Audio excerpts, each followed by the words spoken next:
Welcome back ناظرین. ہم بات کر رہے ہیں ہمیشہ کی طرح ایڈکشنز پہ، اور ہم کوشش کر رہے ہیں کہ ہر پروگرام میں ہم کوئی سلوشن بیسڈ بات کریں. جی، اس سے پہلے کہ میں آپ سب سے گفتگو کروں، ہم نے ایک پیکیج بنوایا تھا یو کے سے، تو ہم دیکھنا چاہ رہے ہیں کہ گلوبلی بھی اور جگہوں پر بھی ایڈکشنز کی اور ڈرگز کی اور ایسے مسائل کی کیا صورتحال ہے. آئیں ہم اس کو دیکھتے ہیں. نشہ صرف غریب ممالک کا مسئلہ نہیں، بلکہ ترقی یافتہ ممالک کے نوجوان بھی اس خطرناک لت میں مبتلا ہو کر نہ صرف اپنی زندگی خراب کرتے ہیں بلکہ اپنے خاندان کو بھی پریشانی میں مبتلا کر دیتے ہیں. منشیات کی خرید و فروخت اور استعمال کے باعث جیلوں میں مسلمانوں کی آبادی بڑھ رہی ہے. قانون سے وابستہ افراد کا خیال ہے کہ تعلیمی اداروں کے باہر منشیات کا بآسانی دستیاب ہونا بھی نوجوانوں کو اس جانب راغب کرنے کا سبب بنتا ہے، اور اس حوالے سے سزائیں بھی بہت کم ہیں. Waheed ur-Rahman Mian, principal partner M R solicitors. Majority of the teenagers جو ڈرگس کی طرف جا رہے ہیں، انفارچونیٹلی اسکول اور کالجز سے ان کو یہ عادت مل رہی ہے. اس کے بعد یہاں پہ جو ریہیبلیٹیشن سینٹرز بنے ہوئے ہیں، گو کہ وہ این ایچ ایس پہ ہیں اور بڑا کام کر رہے ہیں، لیکن پھر اسٹیٹسٹکس یہ بتاتے ہیں کہ جب تک گھر سے سپورٹ نہیں ملے گی، آپ ان کے رویوں میں تبدیلی نہیں دیکھیں گے. Hi, this is Mrs. Baig, and I'm here to help raise awareness with the drug issues that a lot of our young people are having these days. And kids can get them anywhere, and we're trying to help prevent that. And we're urging all parents who suspect any drug issues with their children, instead of condemning them and blaming them for it, to try and sit with them and see what the issues are that they're having. میرا نام جی عمران اقبال ہے. میں lawyer ہوں London میں، اور human rights اور asylum کی practice ہے میری. زیادہ یہ لانت اس لیے بھی آنا کہ قوانین اتنے سخت نہیں ہیں، سزا نہیں ہے اس پہ، اور ان سم کیسز میں پولیس صرف وہ پکڑتی ہے اور کاشن دے کے چھوڑ دیتی ہے. جی، میرا نام ڈاکٹر شوکت نواز خان ہے. پروفیشنلی ایز اے سائیکالوجسٹ ہوں، یونیورسٹی میں لیکچرر ہوں. یہ ایک گروئنگ کنسرن ہے، اور خاص کر کے ہمارے بچے جو کہ ان امپلائڈ بھی زیادہ ہیں اور گینگ وغیرہ میں بھی ہیں، اس میں جو ہے کہ نشہ جو ہے اور کے ساتھ ساتھ ڈرگس کا کرائم کا بھی ہے، وہ کافی بڑھ رہا ہے. میرا نام ناصر مالک ہے. میں ادھر ایسٹ لنڈن میں رہتا ہوں اور ہائی اسٹریٹ میں میرا بزنس ہے. جب میں ینگ کی طرف دیکھتا ہوں تو مجھے بڑا دکھ ہوتا ہے. اسپیشل ہماری جو کمیونٹی ہے، ہم چاہتے ہیں کہ جو بچے ہیں ان کے اوپر دھیان دیا جائے، اور ماں باپ صرف پیسہ کمانے کے چکر میں کہ پیسہ ہمارا، لیکن پیسہ جب آپ کا اصلی دولت جو ہے وہ ہاتھ سے نکل گئی تو اس دولت کا کیا فائدہ، کیسے ملین آپ بنیں گے. غلام ربانی، فاؤنڈر فیضان اسلام انٹرنیشنل، جنرل سیکرٹری جماعت اہل سنت یو کے. ڈرگ اور نشہ اسلام میں حرام ہے، اور کیٹیگوریکلی اس کے بارے میں اسلامی احکامات ہیں.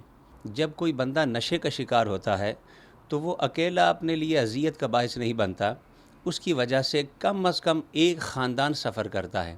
مسلمانوں کا تناسب تقریباً 3% ہے، لیکن اس ڈرگ کی وجہ سے جو ایک مین ریزن ہے، اس وقت جیلوں میں ہماری جو پرسنٹیج ہے وہ 14 سے 17% تک پہنچ گئی ہے. پہلے صرف نوجوان لڑکے جیلوں میں جاتے تھے، لیکن ڈرگ ایک ایسا سبب ہے کہ جس کی وجہ سے ہماری بچیاں بھی اس وقت جیلوں میں ہیں. My name is Noor and I'm a college student. When I'm angry, I just don't really talk to anyone and I just keep myself to myself. And if my friends are taking drugs, then there's warnings on the packets, there's warnings on TV, it's advertised, it's in schools, like it's everywhere, so there's not really much that you can really do. حضرت محمد صلی اللہ علیہ وسلم نے کہا تھا کہ اگر آپ کو غصہ آئے تو آپ اگر کھڑے ہو تو بیٹھ جاؤ، اگر بیٹھے ہوئے تو لیٹ جاؤ. یہ تو obvious سی بات ہے، پہلے تو ان کو منع کرتے ہیں، مگر کوئی ہوتے ہیں جو منع نہیں ہوتے، تو پھر ان کے اگر ایک لائن ہوتی ہے، پھر ان کو تھوڑا پیچھے ہو جاتے ہیں ان کی، پھر وہ رام سے دوستی بھی ختم ہونے لگ جاتی ہے. ایک دفعہ بندہ کو منع کر سکتے ہیں، اس کے بعد اب اس کی لائف ہے، وہ جس طرح مرضی جینا چاہے. نشے کے حوالے سے مختلف شخصیات کا کہنا ہے کہ اگر کوئی نوجوان اس لت میں مبتلا ہو جائے تو اسے دھتکارنے کی نہیں بلکہ اس کی مدد کی ضرورت ہوتی ہے. پروگرام خمر کے لیے سعید نیازی، London.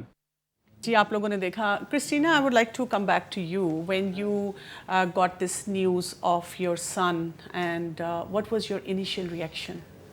Well, first, the person who called me said that he was sick. So I actually really thought that he was unwell, that that something is going to pass. But I could not believe it when I reached the hospital and I saw the face of the doctor, and I said, he's dead. He said yes. But as Dr. Kamal, I had mentioned to you, there was lots of wrongdoings involving his death, with lots of lies, which made even worse. Okay. So there were people who were trying to cover up that, so we in cahoots with the hospitals and doctors to cover up the truth, because as you know, drug is a big taboo. Yeah. People do not talk about it. They do not like to talk about it. In fact, after 1 month that Karim died, I heard the girl had died, 19 years old as well, and the friends drop in front of pens. Okay. So I got to know a friend that knows the mother. I said, please tell her to join hands with us.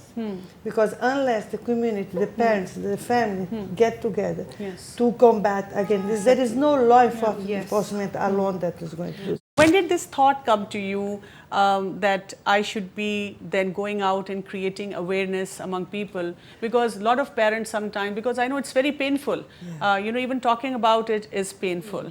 But when I look at you, you sound so motivational, inspirational, and you're looking forward to this helping out and reaching others. Yes, he was my only child. So I say that if making this foundation, I will help other children, and in his name he will be living forever, doing well to others, helping families not to pass what we passing, me and my husband, because it's eternal pain. I mean, like they say in Pashto, your child only died when you died. You buried him in your heart, and he only died when you died. So obviously in his name, and that's what we're doing, is to help the people to understand. As I was saying that I went and contacted this mother, and she told my friend that tell her I'm not joining her because my daughter died of an accident. And then I said, my son also died in an accident. He didn't shoot himself. Exactly. Yeah. You know, he went to have a good time. Yeah. And then he died, unfortunately. So that is, it can be the first time, the third time, the 10th time, and there are people that spend their life addict and nothing happens. So each one is different. Yes. But the advice is not to have it. Unfortunately, I would like to talk also something that's been happening. Parents with that desire to have a straight A kids, it's really giving an extra pressure to the kids. Of course, we all like to be father or mother of genius, but I mean, that's not reality. So we have to deal with reality.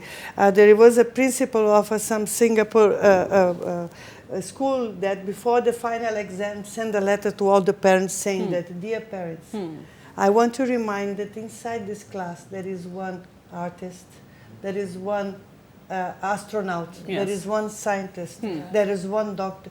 That, I mean, not to standardize our things like that everybody has to be engineer or doctor, that's it.